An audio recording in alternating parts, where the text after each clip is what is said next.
Yomi is Gittin Mem Hey, Gittin 45. We're going to start on the bottom of 44b, 6 lines from the bottom. Amar Ravanan, Shamas Mine Demar Shmuel Tarti. I heard two things from Shmuel.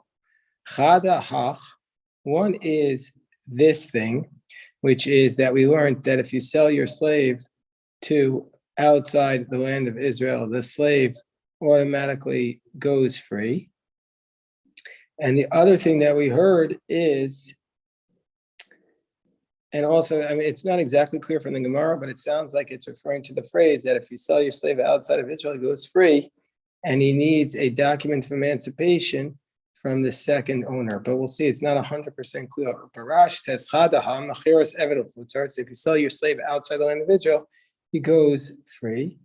And the other one I heard is, Hamochar Didmar, Mochar Sadeo, B'Shnas HaYovel, Atzma, that if you sell your field in the Jubilee year itself, that Rav says that under those circumstances, Mechura, here you can hear, Ari, sit down here, have a Gemara, open it up. Let me give you the page here. Hold on 1 second. Okay, here, right here. I'll show you the place we're up to. Okay. Here, we're right here. So right here. And then the next page, we're going to go to this way. You're going to turn it this way, okay? We're in the bottom of this column right there. So he says the first, we're in the middle of something, but in a few minutes we'll be starting a new thing. So he says, I heard that if you sell your field in the Jubilee year itself, Rav says, Mechura v'yotze Shmuel amar eina mechura kol ikar. He says, I heard that if you sell your field in the Jubilee year, that Rav says, now because we know that all the fields go free at the Jubilee year, but let's say you sell the field in the Jubilee year itself. So Rav says that under those circumstances, it's mechura v'yotza, that the sale is valid. So meaning they say the person who purchased it lost his money, and then the field goes free. Shmuel says, "Eina mechura kol ikar." It's not a sale at all. So meaning to say, Shmuel in that circumstances says the guy gets his money back right away. And so he says, so in these circumstances, in one case, the money goes back to the purchaser. In one case, the money doesn't go back to the purchaser. One case, he loses his money. And I don't know which one it is. I don't know which one is which. So what do we do under these circumstances? So Amar Rav Yosef Nilsei Anan. Let's try and figure it out ourselves. The fact that there's a brisa that says Mochar Abdo that if you sell your slave outside the land of Israel, Yatzal Cheres, he automatically goes free. V'tzarach get Shechor Mirabo Sheni, and he needs a document of emancipation from the second owner. Shma Mina Kanya Rabo Sheni V'lo Hadra Zabini. We see from here that the second owner has purchased him, and he therefore he doesn't get his money back because it was considered a purchase. And so therefore, when the Shmuel says that if you purchase the field in the Jubilee year, Eina Mechura, that it's not that must be there, it's not a sale, Umos Chosrin. And then the money goes back. I mean to say in the Jubilee year it's not a sale, but in the case of the slave, it is a sale. So what he's saying is, I didn't know which one of these cases the purchaser loses their money. So it must be in the case of the Jubilee year, the purchaser does not lose his money. In the case of the slave, he does lose his money. The Ravanan on top of 45a, the top of the next page, Ravanan says, Brisa lo shmiele. I hadn't heard this explicit price. So he didn't know that if you sell your slave to outside the land of Israel, it's a sale because the second owner has to write the document of emancipation. The Imi de Shmuel, and if you say, well, I heard what Shmuel said, that it's not a sale, that doesn't mean, from the fact it's not a sale, doesn't mean that the money goes back. How do we know that the money goes back to the person who purchased it? Maybe it's not a sale, but yet the money is still going to go to the guy who sold the land as a gift. Maybe the rabbi say he has to give him the money as a gift. And that's similar to another case. Like a case if somebody tries to marry their sister, he gives her, let's say, $100. He says, you're betrothed to me. And so what's the law under those circumstances? That if somebody tries to marry their sister, Rav says under those circumstances, Mos Chosren, Ushmuel Amar Mos Matana. Rav says he gets the money back. Shmuel says, look, it's not a betrothal, but the sister gets to keep the money as a gift. So maybe that's what Shmuel was saying here. So we weren't sure until we had this price that Shmuel was saying it's not a sale at all. Rav Yosef. So in a case where the person, so Abaye says to Rav Yosef, in the case where somebody sells a slave to the land of Israel, we say that it's a valid sale, but the second owner has to free him. So it means to say the second owner loses his money. He's the one being penalized. So my cause is the why are we penalizing the purchaser? Why don't we purchase the seller? Amrle. So Rav Yossi says because the reason why we're penalizing the purchaser is because the seller we're going to call the mouse and the purchaser is the hole. The mouse is not the thief; it's the hole where the mouse has to go to hide the food. So Abaye says back, well, if you don't have the mouse, what good is the hole? So Mistabra, so no, Gemara says it's logical to say, wherever the prohibition is, if the slave is found by the second owner, that's where we're going to penalize, and that's why we penalize the second owner. Now there was a case, there was a slave who ran away from outside the land of Israel, and he ran away towards the land of Israel. So we know that if you sold your slave from Israel to the outside the land of Israel, he automatically goes free. Let's say the slave runs from outside the land of Israel to the land of Israel. So the master ran after the slave and he says, he's my slave. They came to Rabbi Ami. So Abaye said, so Rabbi Ami says, we're going to make it so that he gives you your money that he owes you. The slave has to give you the money, but you're forced to free him. Write him a document of emancipation. Otherwise, we're going to take him away from you. And what's the source for this idea? That he has to go free. If the slave runs to the land of Israel, he automatically has to go free. This is the source for this idea. By the way, on a deeper level, it's telling us that Israel is the place of freedom for all of our souls. If any of us run to the land of Israel, we will become free. And what's the source for this idea? There's a verse that Rabbi Achi bar Yoshaya taught. The time it says in the Brayso, that the Canaanites are not allowed to live in your land, lest they cause you to sin towards me. And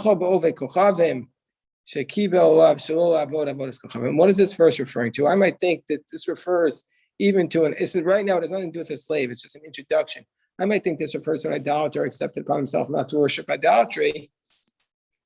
There's a verse that says, another verse says that you're not allowed to return a slave to his master, that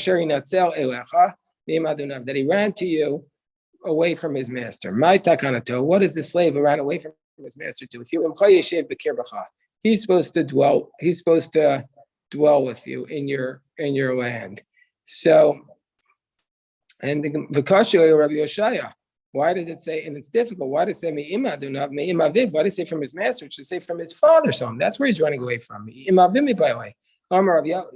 So what's that verse referring to? That verse is referring to so he says that the slave it's talking about somebody who sells a slave outside the land of Israel. And if they sold their slave outside the land of Israel, he doesn't go back to the purchaser, but he goes free. That's what the verse is referring to. Why did it say that he runs away to you? It should say he ran away from you, meaning say that he sold by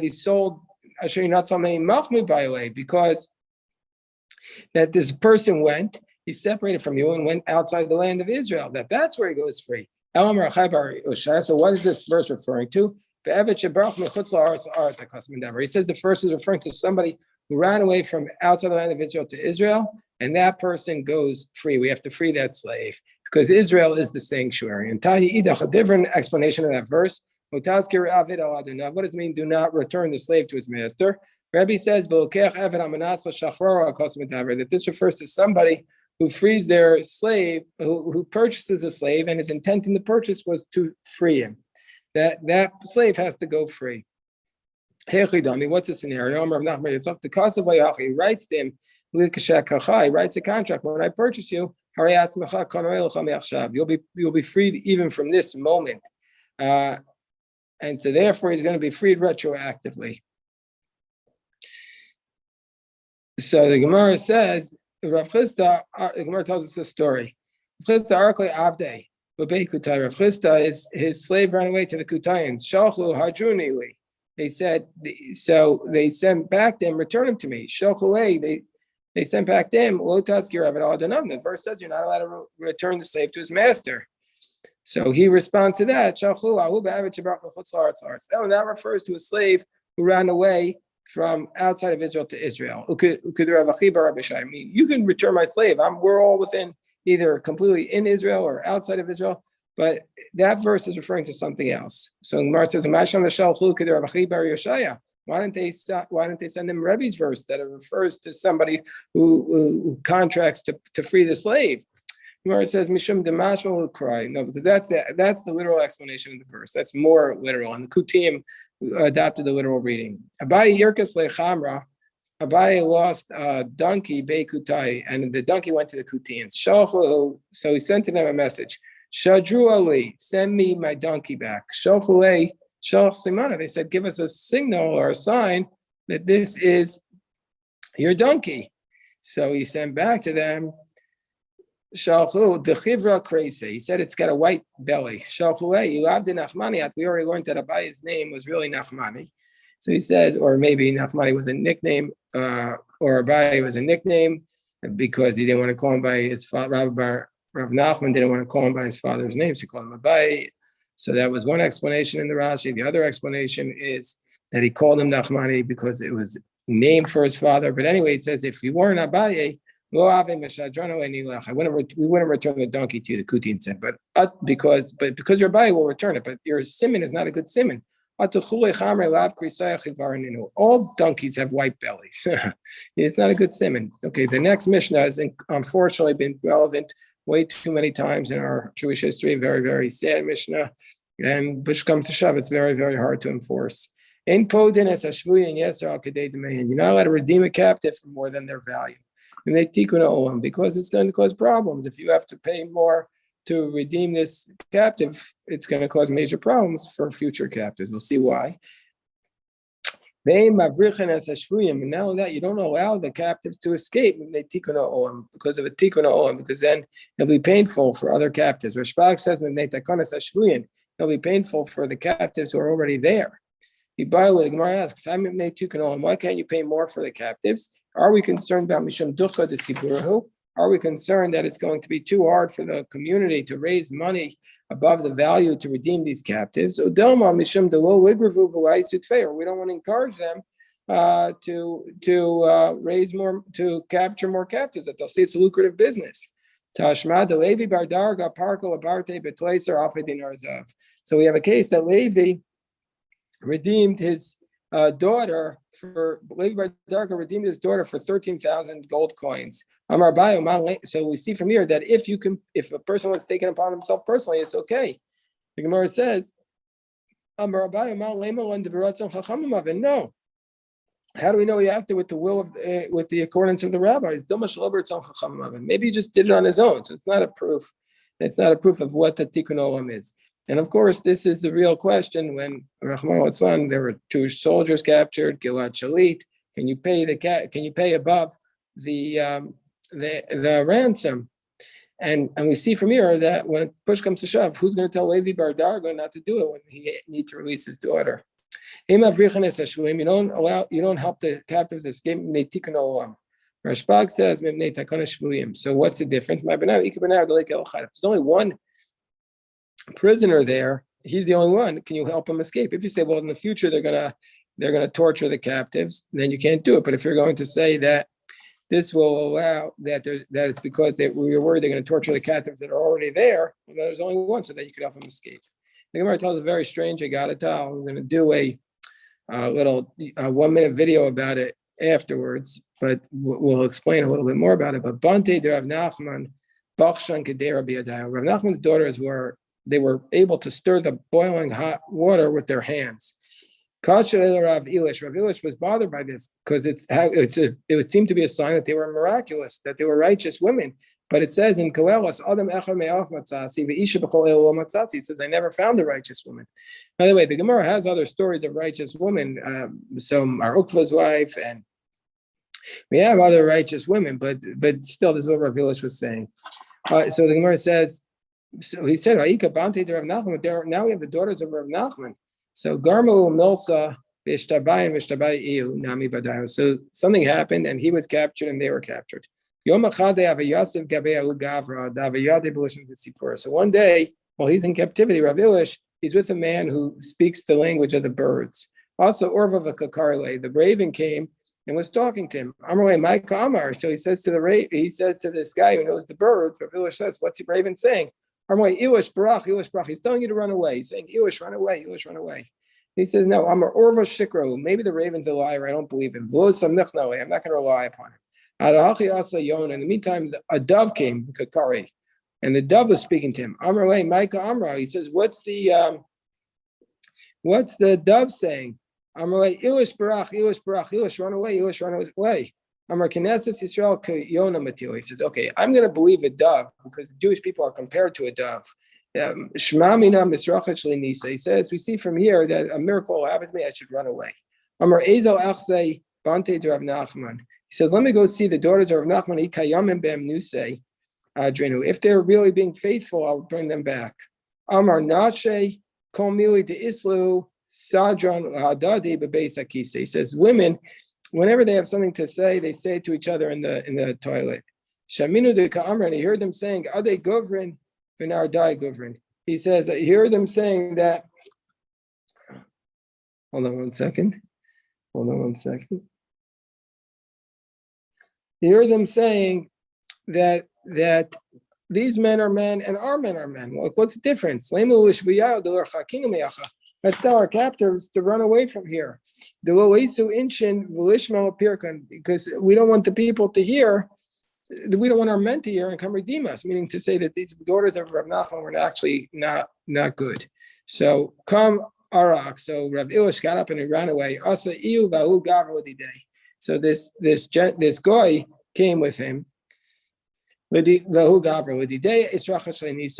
the miracle happened, and and he was able to cross over the water, cross over the ferry. But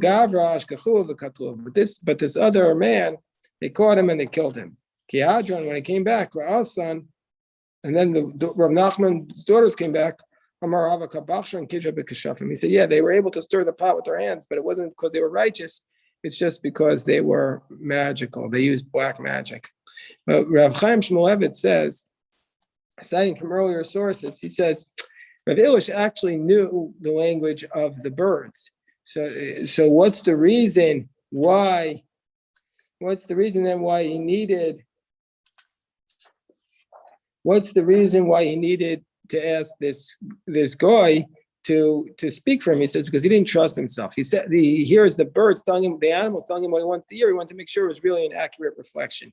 And this is the opposite of Bilam, because Bilam kept hearing the angels, the animals say to tell him not to go, but Bilam refused to listen to what the angel and the animal were saying. So he says that when we have a message from Hashem, we have to be sure that it's telling us the truth, and you can't just go with what you think you want it to say. You have to go deep into it and see the actual message. So next Mishnah says, you're not allowed to purchase Svarim, Sifrei Torah, Tefillin, Mezuzos from idolaters more than their value, top of 45b, because that's going to cause big problems in the world, because either the community will have to pay more, or because you're going to encourage them to do it more. Amalei Rav Budya or Rav Ashi. So Rav Budya says to Rav Ashi, yes, or Al-Kadei Demayan, Hu Deim Lochen, Habekadei Demayan Lochen. He means to say you're not allowed to purchase it from the idolaters for more than their value, but you can purchase it for their value. Shema Mina, we learn from here, Sefer Torah Shenim Tzabiyad of the Chum Korbo. See from here that if you find the Torah scroll with the idolaters, by the way, I want to just say that the largest single owners of Torah scrolls in the world today are not Jews. It's the Museum of the Bible. They own thousands of Torah scrolls, thousands. So here's the halacha that if you find a Torah scroll by the idolaters, you can read it. Korambo. So you want to say from here that if you find a Torah scroll there, you can entrust it and you can read from it. Person says, no, maybe you buy it not to read it. You want to buy it to treat it properly so you can bury it. I'm Rav Nachman or Naktina and Sefer Torah Shekasu. We have a principle. If you have a Torah scroll that was written by a min is usually in the Talmud a sectarian, but here it refers to the early Christians. Yisarif, you have to burn it. Kasvu Ove Kochavim, idolater wrote it, Yiganes, you have to bury it. Nimtza Biad, idolater here means basically like a non-religious guy. He doesn't have a religion. As opposed to the min, he has an anti-Jewish theology. So if you find it in the hands of the idolater, he has to bury it. Nimtza Biad min Yiganes. If you find it in the hands of the min, then you bury it. Nimtza Biad of the Kochavim. Let's say you just find it with the idolaters. Amalei Yiganes, Amalei Karbo. Some say you bury it, some say you could read from it. So the Gemara says, Sefer Torah Shekasvu of the Kochavim. Let's say the Torah scroll was actually written by the idolater. Tanya Chada, one opinion is Yisarif, is that it has to be burnt. But Tanya Idach Yiganes, the other opinion is it has to be buried. But Tanya Idach Karbo. You even have a third opinion that you can even read from it. So how do we deal with these three kinds of sources? Lokasha, how did Tanya Yisarif, the one who says that it is supposed to be burnt? At Rabbi Eliezer, he says, Tamach Shabbos over this Chum. He says the idolaters, even though you don't realize it, they're always thinking idolatrous thoughts. The Tanya Yigan is the one who says if the idolater writes a Torah, it's supposed to be buried. That is Hai Tana who the Tani Ravam Nuna Breder Ravam Nipashranai. Sefer Torah's form is a Shekasvan. So this is the source that says that if a Torah scroll, mezuzah, or tefillin were written by either idolater or malsor, a person who is like a meiser, somebody who hands somebody over to the authorities, Ovi Kochavim, the idolater, Eved, Isha, the Katan, the Kusi, the Yisrael Mumar, or by a slave, a woman, a minor, Kutian, a heretic Jew, these are disqualified. So therefore they have to be buried. Why are they disqualified? Because it says, you should bind it and you should write it. Whoever's in the mitzvah of wearing the tefillin is in the mitzvah of writing the tefillin. But whoever's not in the mitzvah of wearing them cannot write them. And so therefore their Torah scrolls that these people write have to be buried. What about the source that says in idolater writes the Torah, you can even read from it? This is the found price. You can purchase Torah scrolls from the idolaters wherever they are, as long as they're written properly. There was a story with an idolater B'tzidan. He was writing the Torah scrolls. And Rashbag said you can even purchase the Torah scrolls from him. Right. So the Gemara says, well, how can Rashbag say that you can purchase a Torah scroll from an idolater? It means that you don't require intent. But we know that he does require intent for the ibud, the preparation of the parchment. For Rashbag, ibud lishman ba'ik, siva lishman woba'ik. Is it possible Rashbag requires preparation of the parchment to be done with the proper intent, but not the writing of the Torah scroll? And how do we know that he requires preparation of the parchment with the proper intent? Because it says tzipon zav.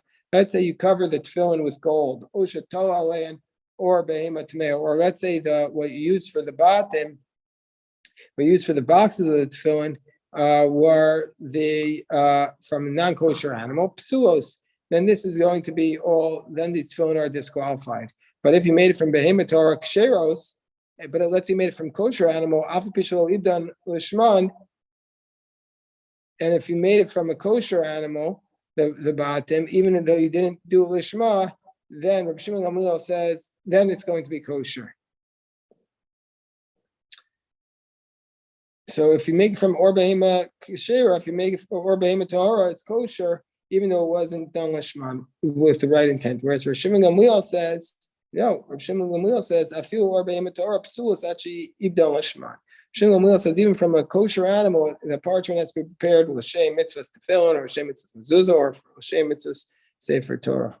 If you make it for the purpose of a Torah, then you can then use it for something lower. But if you did it for something lower, you can't move it for a Torah. You can't use it for a Torah. I'm a Rav Bar Shmuel. Beger. So if that's the case, how do we deal with this contradiction between Rabbi Shimon and Gamliel? So why did Rabbi Shmuel purchase a Torah from an idolater?